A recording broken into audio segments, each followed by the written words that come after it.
Hello' everyone. আজি মই chicken বনাম। চিকেনখিনি এনেদৰে হালধি নিমখ দি অকণমান টাইম মেৰিনেট কৰি ৰাখিছিলোঁ। এতিয়া ইয়াত মই জিৰা গুড়ি পাউডাৰ, ধনিয়া পাউডাৰ, আদা নহৰুৰ পেষ্ট আৰু সোৱাদ অনুসৰি অকণমান নিমখ, যিহেতু মই আগতে নিমখেদি মেৰিনেট কৰি ৰাখিছোঁ অকণমান নিমখ দিছোঁ। মই সেইখিনি দি গোটেইখিনি আকৌ মিক্স কৰিলোঁ। চাই থাকিব দেই।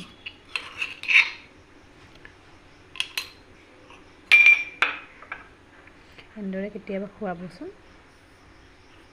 ইয়াতে মই শুকান জলকীয়া বা জলকীয়াৰ গুড়িটো ইউজ কৰা নাই, কাৰণ সেইটো মই সদায় এভইডেই কৰোঁ। লগতে অকণমান মই দৈ দিছোঁ। দৈখিনিৰে এতিয়া গোটেই মাংসখিনি আকৌ এবাৰ এনেদৰে মেৰিনেট কৰি ৰাখিব দিলোঁ। অকণমান সময় এনেদৰে ৰাখিছোঁ। এতিয়া মই কেৰাহীত তেল দি লৈছোঁ। তেল অকণমান গৰম হ'বলৈ দিছোঁ। এতিয়া অকণমান জিৰা, গোটা জিৰা দি দিলোঁ। আকৌ তেজপাত দুখিলা দিলোঁ।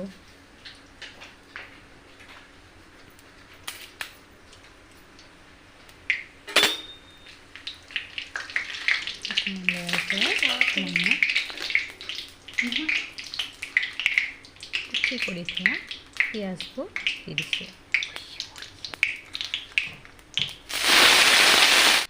চাই থাকিব।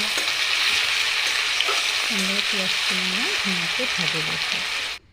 এতিয়া মই ইয়াত কেঁচা জলকীয়া দিছোঁ, আলু দিছোঁ আৰু গাজৰ দিছোঁ। যিহেতু মই খাম, আপোনালোকে এনেদৰে আপোনাৰ ল'ৰা ছোৱালীক খাব পাৰে দেই। মই বেছি মছলা ইউজ কৰা নাই, মছলাৰে এনেদৰে ধুনীয়াকৈ মাংসখিনি বনাইছোঁ। তাই খায়ো ভাল পায়। এনেদৰে কেতিয়াবা বনাই চাবচোন। এতিয়া মই মেৰিনেট কৰি থোৱা মাংসখিনি ইয়াতে দি দিওঁ। আৰু এই মাংসখিনিৰ সৈতে পিঁয়াজখিনি গোটেইখিনি আমি ভালদৰে ভাজি ল'ম। এয়া আমাৰ মাংসখিনি ভজা হৈয়ে আহিছে। ইমান ধুনীয়া হৈছে ন কালাৰটো।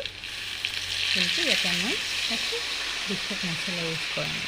ঘৰতে থকা জিৰা গুড়ি, ধনিয়া গুড়ি, এইখিনি হালধি নিমখ। এতিয়া মই পানী দি দিছোঁ, অকণমান সিজিব দিছোঁ মাংসখিনি। তাৰপিছত ভৰি আহিছে আমাৰ মাংসখিনি। ইমান টেষ্টি হয়। কেতিয়াবা এনেদৰে বনাই খুৱাবচোন আপোনাৰ ল'ৰা ছোৱালীক। বেছি জ্বলাও নাই, বেছি মছলাও নাই। লগতে গাজৰ, আলু এনেকৈ দিব। গাজৰৰ সোৱাদটো মাংসত দিলে ভাল হয়। খুৱাবচোন তেনেদৰে। Bye bye.